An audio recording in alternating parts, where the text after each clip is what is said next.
Ladies and gentlemen, I'm sorry to interrupt your conversations, but it is time for us to resume tonight's program. To begin the evening, it's my sincere pleasure to welcome Steve Brozak, FPA Fellow and Managing Partner of WBB Securities. Steve will introduce and present the FPA medal to our first honoree, the President and CEO of Northwell Health, Michael Dowling.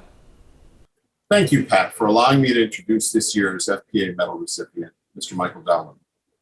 I remember sitting down with Michael more than 5 years ago at a Forbes conference and wondering how few people could really understand a New York City-based hospital system, let alone run one.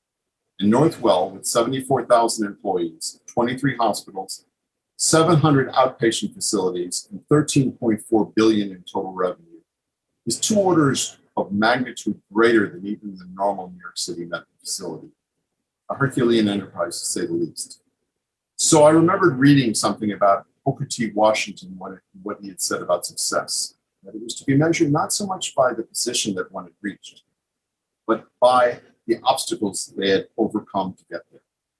And at that first meeting, I learned about what made Michael different. He told me how he took the time to introduce himself, to speak to every single employee at Northwell, and especially every new hire. And also, he left me with 2 other striking items to reflect about. The first, about growing up in Ireland, in a home that had no electricity, heat, or running water, but with a mother who instilled in him a love of learning and a belief that he could accomplish anything. And later, as an immigrant, here in New York City, working as a dock worker in what was literally a rough and tumble New York City. The second was what he expected of the people he worked with, a fairness and a cooperation, which were prerequisites. Frankly, he's much more colorful in describing that part, but just imagine someone who pulls no punches. After that meeting, I remember thinking about a John Ford movie line, "Who is this quiet man?" And I quickly got the answer from people outside of Northwell. They had collaborated with him to champion the creation of his outpatient system, and it's been a remarkable success, but there were questions about its feasibility early on. And of course, most recently, how he has led Northwell to be a pillar in New York City's COVID response, and how his leadership has allowed Northwell to protect and serve not only its patients, but its employees as well. What he practices is an assertive compassion, where his leadership is found at every level in Northwell. With that, it gives me great pleasure to introduce this quiet man in his receipt of the Foreign Policy Association's medal, Mr. Michael Dowling. First of all, let me thank you for this extraordinary privilege and honor. And I want to say thank you, Pat, and thank you, Steve, for this wonderful introduction. I also want to say a special thanks to the other honorees, a remarkable group of people. You know, moments like this gives us the opportunity for a few seconds just to reflect. As you all know, we are now emerging from an extraordinary year. A year that we won't easily or quickly forget. We were at war with an invisible virus. A virus that we could not even see, touch, or feel, especially at the beginning. It tested us. It changed the way we operate. It impacted our work life. It impacted our family life. Nobody was spared. And for too many, the consequences were deadly. Here at Northwell, in our health system, we saw over 200,000 COVID patients. I think the most of any single entity in the United States. We were at the epicenter. And during a period of time last spring, in 2020, we saw over 3,500 patients in our hospitals on a daily basis. Overall, we handled it well, I believe. We adapted, we changed. Because as you know, it's not just what happens to you that matters, it's how you react to it that matters. And we reacted well. We witnessed extraordinary compassion, extraordinary courage, extraordinary commitment. We saw unbelievable heroics, especially by staff on the front lines, which I personally witnessed numerous times as I walked the COVID units in each of our facilities. A remarkable display of commitment by our staff. So now if you stand back from it, there have been many descriptions of this past 12 months. To me, I look upon it as a real learning experience. In many ways, it's a new beginning. It gives us the opportunity right now, each of us, to rethink, to reassess, to reimagine our roles in the world, what we want to do and what we want to be. Gives us a chance to rethink our organizations. How do we prepare for the new normal? Because the world is going to be different. We are not going back to exactly what we had experienced pre-COVID. It also gives us an opportunity to unify, to build that sense of community, to understand that we're all interdependent, to appreciate the fragility of our lives and even of our organizations, to build a sense of hope, to in fact give oxygen to hope. It gives us the opportunity to promote a sense of decency in our public discourse, to break down that toxic partisanship that we see each and every day now in our politics. And of course, it gives us an opportunity to re-engage in the world in a positive way, take a leadership role that the United States has always taken. And this is about leadership. This is why I consider this new beginning. We can do new things. And leadership is all about, managing the present, selectively forgetting the past, and creating a new future. We now have that opportunity. What we do with it is our responsibility. It's our obligation. We can become a beacon of hope. We can build our organizations to be better, to be more humane, to be more creative. So when we look back in the past year, yes, bad things happened. But now we can restart. We can build a better future. And I know that's what the Foreign Policy Association has always been doing, attempting to create a better future. So again, I want to thank you so much for the privilege of this honor. Thank you for everything that you do on an ongoing basis. And I'm hoping that you will have a wonderful, wonderful evening. Thank you so much. Michael, thank you for all that you have done tonight. Thank you for your remarks here. Next, I'd like to invite FPA Director Richard Lannamann to introduce our next honoree of the evening, Marianne Harrison, President and CEO of John Hancock, who will be honored with the FPA Corporate Responsibility Award. Thank you, Pat. Good evening. It's a great pleasure to introduce to you all Marianne Harrison, President and Chief Executive Officer of John Hancock. Marianne Harrison became John Hancock's first female Chief Executive Officer in 2017. With Marianne at the helm, John Hancock has greatly increased its social impact, both within and outside the company. In 2019, John Hancock introduced the Signature Series, a TED Talk style platform where employees can share their stories, ideas, and insights.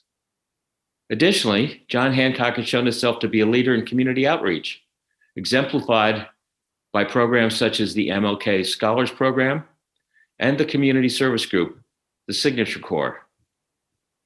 In addition to her tremendous impact within the company, Marianne has shown exceptional leadership navigating the difficulties of the pandemic in the communities that John Hancock serves. Over the past year, not only has John Hancock made strides to ensure the financial security of its customers, but has also contributed to the Boston Resiliency Fund. Through this, John Hancock has taken measures to ensure food security and access to technology for disadvantaged young students in Massachusetts. Moreover, John Hancock's parent company, Manulife, has contributed over $15 million to global pandemic relief efforts, providing a wide range of support to individuals, communities, and especially dedicated frontline workers. Even through the most difficult times, Marianne Harrison has embraced and expanded the responsibilities she has had towards the greater community.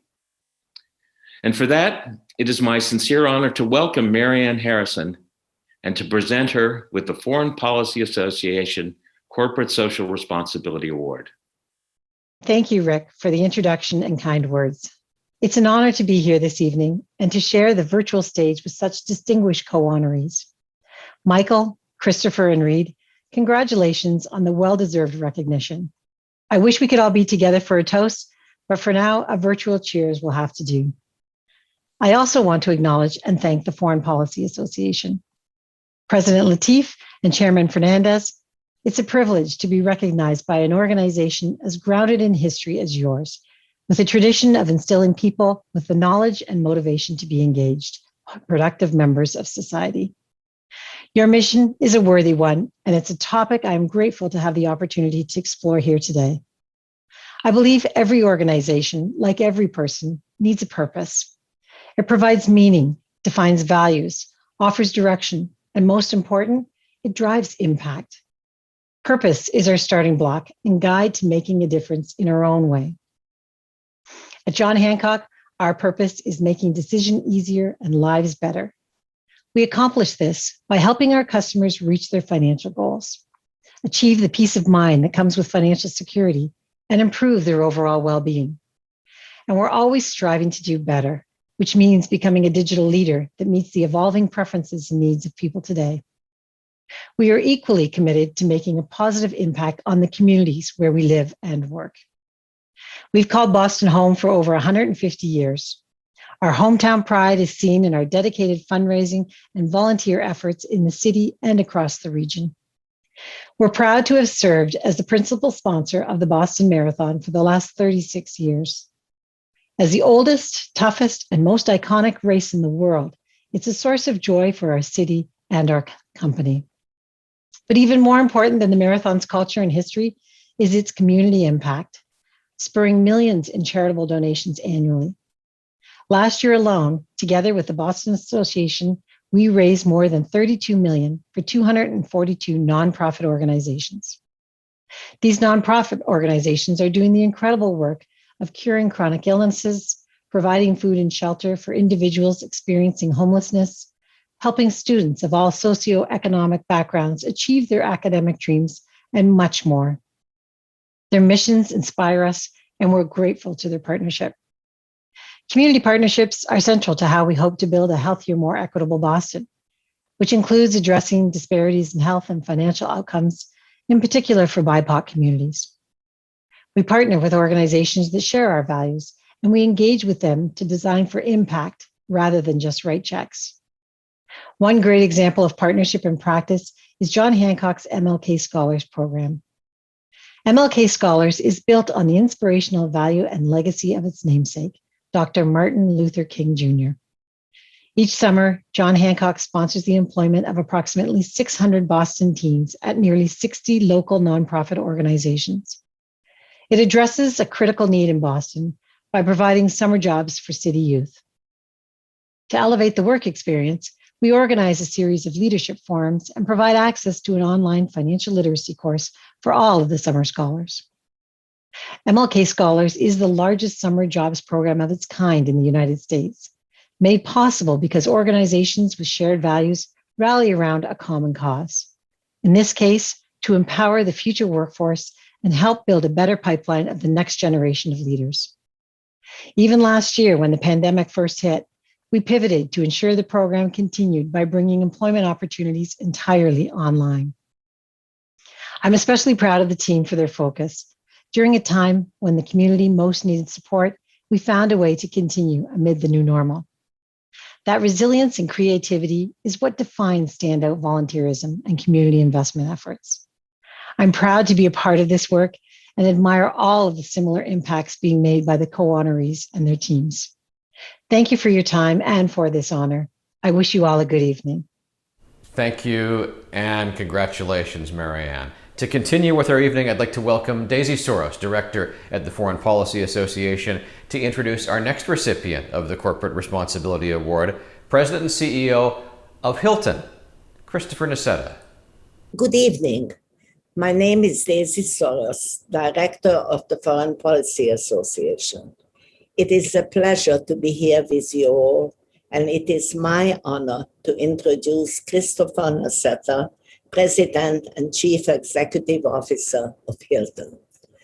A longtime veteran of the hospitality industry, Chris was appointed President and Chief Executive Officer of Hilton in 2007. Upon beginning his new role, Chris carefully examined Conrad Hilton's founding vision for the Hilton brand, namely to provide the opportunity to experience cultures across the far reaches of the world while positively impacting the communities it serves. Hilton remains committed as ever to fostering a positive impact on the world. In 2018, Hilton launched its Travel with Purpose initiative aimed at making a positive impact both environmentally and socially. Hilton is committed to reducing its environmental footprint to half by 2030. Hilton leadership has been recognized internally as well as it was named the top place to work in 2019 by Fortune magazine. The past year and a half came with unprecedented challenges to Hilton's business globally, but Chris Nassetta leadership proved invaluable. During the spring of 2020, frontline workers were in desperate need of accommodation where they could rest and safely isolate themselves from their families. Under his leadership, Hilton and its partners donated 1 million room nights across the country, which provided much needed relief for thousands of healthcare workers. Under Chris Nassetta's stewardship, Hilton has shown the world that it is not only a shining example in the hospitality industry, but a leader in corporate social responsibility. And now, it is with great pleasure that I introduce to you Chris Nassetta. Thank you.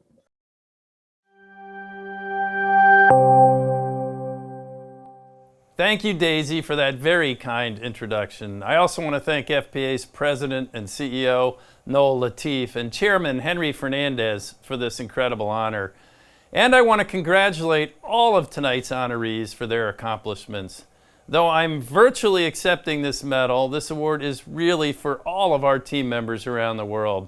They are the heart and soul of Hilton, and their commitment to sharing our hospitality with the communities we serve is truly inspirational. Hilton was founded on the noble premise that travel could bring about world peace, building connections across borders and creating greater understanding among people of all backgrounds. And for more than 100 years, we've tried to make the world a better place. Our business has been an engine of opportunity in the communities where we live, work, and travel.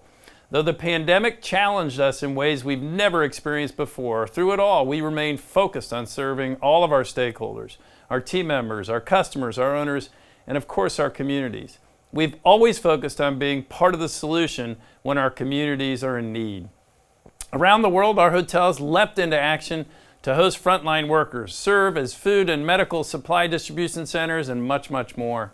And when we saw stories of medical professionals sleeping in their cars as they heroically responded to the pandemic, we acted quickly to partner with our owners and American Express to provide 1 million rooms to frontline workers in the U.S. Our team members dedicated themselves to taking care of our guests and our communities during an unprecedented global crisis, and I can't thank them enough for all of their commitment and hard work. This commitment to the people and the places we serve is the foundation of Travel with Purpose, our environmental, social, and governance strategy. Through Travel with Purpose, we're cutting our environmental footprint in half and doubling our social impact by 2030. And I'm proud to say that even during the greatest business disruption we've ever experienced, we're continuing to make great progress against these goals. And as the world reawakens and people begin safely traveling once more, we have an incredible opportunity ahead of us to redefine sustainable travel while creating unforgettable experiences for our guests. Once again, thank you for this honor. I'm thrilled to accept it on behalf of our Hilton family, and we hope to welcome you to our hotels again very soon.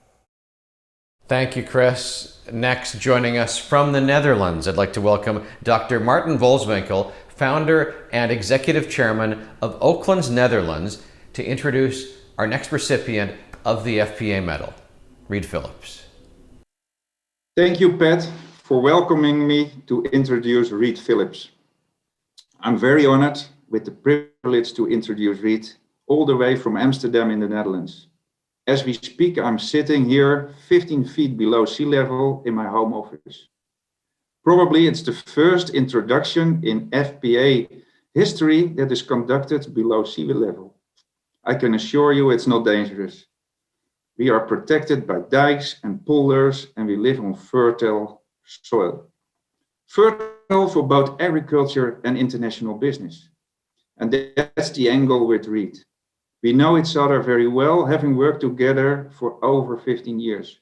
Our teams in Amsterdam and New York have closed many international deals together in media, publishing, and data analytics.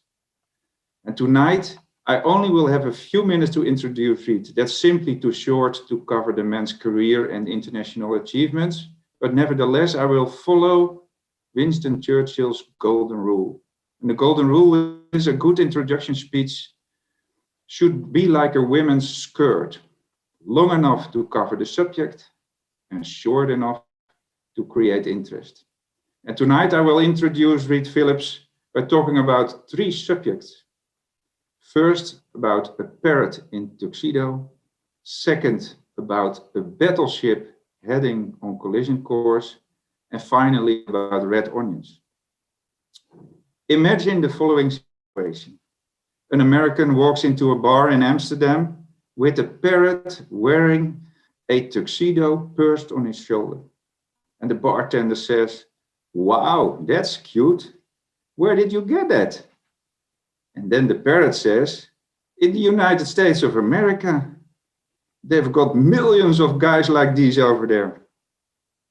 It's a funny story.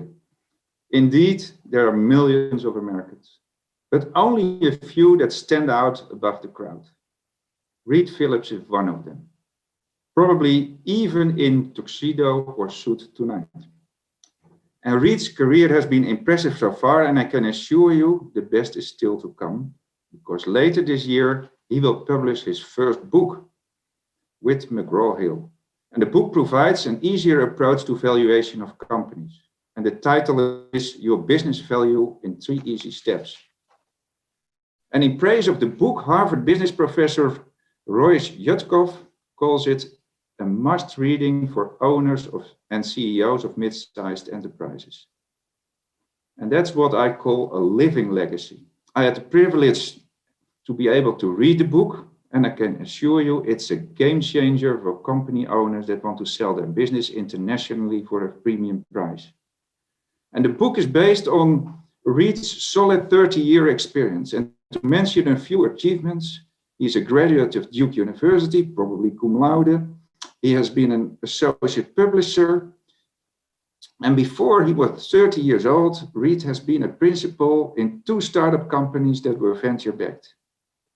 After a successful career in publishing, Reed founded De Silva and Phillips, a leading US investment banking business focusing on marketing, media, and data analytics.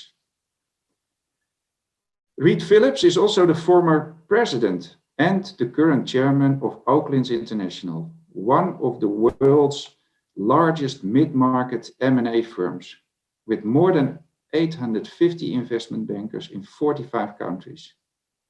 And my personal experience with Reed Phillips as a leader brings me to the battleship on collision course. Imagine the night.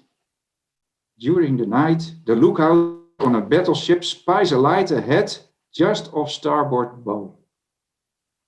The captain tells him to signal the other vessel, "Advise you to change course, 20 degrees immediately." The answer comes back saying, "Advise you to change course 20 degrees immediately." The Captain gets furious. He signals, "I am a captain. We are on collision course. Alter your course 20 degrees now." Then the answer comes back, "I'm a seaman, second class, and I strongly urge you to alter your course 20 degrees. Now the captain is completely outraged. He signals, "I'm a battleship." And then the answer comes back, "I'm a lighthouse." As founder of Oaklins, I often made the mistake to imagine that doing business is similar everywhere around the globe. That was sometimes short-sighted. Luckily, I found my lighthouse in our board and changed course in time. Reed Phillips led the first US investment bank to join our global organization. And more important, he has been still and is today our lighthouse in the board. He is staying firm, has no ego, and works extremely hard, helping us achieving ambitious strategic goals. He is a true leader that easily bridges cultures and country borders. So what's the onions in my bag? Well, I learned when selling companies that you never get a second chance to make a first impression. I quickly figured out that a picture of me sitting here below sea level in my office would not be a game changer. So I changed my background picture. It's called Potpourri with Onions. And more important to mention about the onions, it's a picture made by Reed Phillips' wife, Sarah Phillips. I had the pleasure meeting her several times, and I can assure you that she leads by example. She does world-changing artwork, and she fights food waste with these ugly food is beautiful pictures. She wrote several books and got a National Geographic Photography Award years before Reed gets his FPA medal today. This successful man is very lucky because he is backed by a very talented and inspiring wife. And there is much more to say about Reed Phillips, but my time is limited. So I will end my introduction by congratulating Reed Phillips for receiving the FPA medal. It's well deserved. It has been an honor for me to make this introduction, and I welcome Reed to share his speech with all of us. Thank you very much. Thank you so much, Maarten. That was a wonderful introduction, and I greatly appreciate it from a good friend. Next time I write a book, I want you to be my co-author because you're a great storyteller. And also, Sarah appreciates the use of her photography and your background, so thank you for that too. I don't think I've told you this story before, but I was on a scholarship as a midshipman in the US Navy my first 2 years of college. And so your battleship analogy is eerily familiar, even though I spent my 5-week summer cruise on an aircraft carrier. One night, I had the 2 a.m. watch on the bridge of the ship, and I had to report in to the commander. When I did so, he didn't think my shoes were shiny enough, so he sent me back down to my berth to shine them up, and that's what I did. Of course, that's also why today I'm an investment banker who wears unshined shoes and not a naval officer. Oaklins is the company that Maarten and I are part of, and it was his brainchild. And I was fortunate to work alongside Maarten as he founded our global investment bank 5 years ago. And I want to tell you the story of how my firm became part of Oaklins because it provides a good lesson in the importance of global affiliations. Many years ago, I was hired by a well-known private equity firm, Texas Pacific Group, that had been founded by David Bonderman. My job as their investment banker was to sell a market research firm called Market Tools. They own that firm, they extracted the assets they wanted, they merged them in with another company called SurveyMonkey, and my job was to sell the parts of the business they decided not to keep. Being a know-it-all investment banker, I thought I could easily identify the best buyers for this company. After all, that's why TPG hired me. After approaching a number of buyers, I had a meeting at my office in Manhattan with a private equity partner that I knew from a European firm. I described market tools to him, and he immediately said, "I've got the perfect buyer for you. I know exactly who should buy the business. And in fact, I'm hoping they'll buy the business because I'd like to finance any acquisitions they make." I was skeptical, of course, being the know-it-all investment banker, because I'd never heard of this company. They were called Market Tools, and they were an up-and-coming market research firm in Amsterdam. Well, you can guess the rest. They actually ended up buying Market Tools. And because of that, the light went off. I needed to become a lot smarter in identifying buyers, and I couldn't do it all by myself. So within a year, my firm joined the organization that is now Oaklins. This gave us the ability to reach buyers in 45 countries through local, often personal relationships that our 850 investment bankers have. Before Oaklins, I might call a prospective buyer in France, and I might never hear back. My Oaklins colleagues, on the other hand, who are based in Paris, get their calls returned, except of course in August. 2 years ago, after joining Oaklins, I was in Amsterdam, and I was attending an Oaklins board meeting. Maarten and his wife, Ank, hosted 12 of us on a small boat that crisscrossed the canals as we visited 3 different restaurants for dinner. We made a first stop and the waiters came out with our appetizers. At the second stop, we were served by a second restaurant. And then at the final stop, the third restaurant brought dessert aboard. As we were finishing dessert, I was talking with one of Maarten's colleagues who was based in Amsterdam. And I mentioned that I sold a company, Metrics Labs. I sold a company to Metrics Labs, the market research firm based in Amsterdam. Immediately his face lit up and he asked if I knew the CEO, Han de Groot. I said I did. Then he said, coincidentally, Han was his friend and his home was on the canal just a few doors down from the restaurant that had just served dessert. Perhaps we should knock on his door and see what he was up to. My first thought was, well, maybe we should call first, but before I could even say that, we were being greeted by Han at his front door. And in my business, having relationships like that is priceless. Investment banking is a pragmatic business. It's about delivering the best economic outcome to clients. Foreign policy is more nuanced and requires idealism. For the past 10 years, I've had the good fortune to have served on the board of the Foreign Policy Association, where our aim is to make Americans more aware of the global issues that are shaping our foreign policy. Every day, the FPA is focused on making the world a smaller place that's more interconnected and hospitable.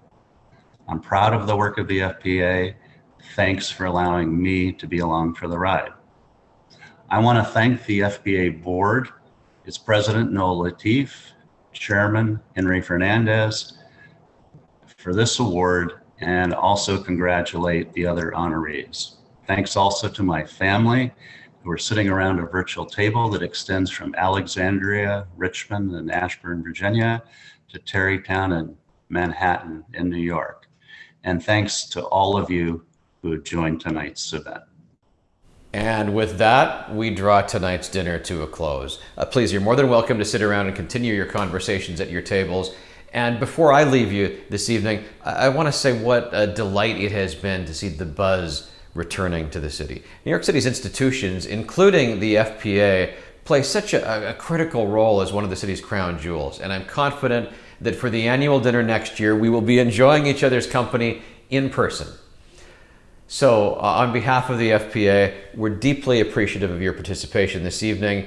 We look forward to seeing you face to face very soon. Thanks, everybody.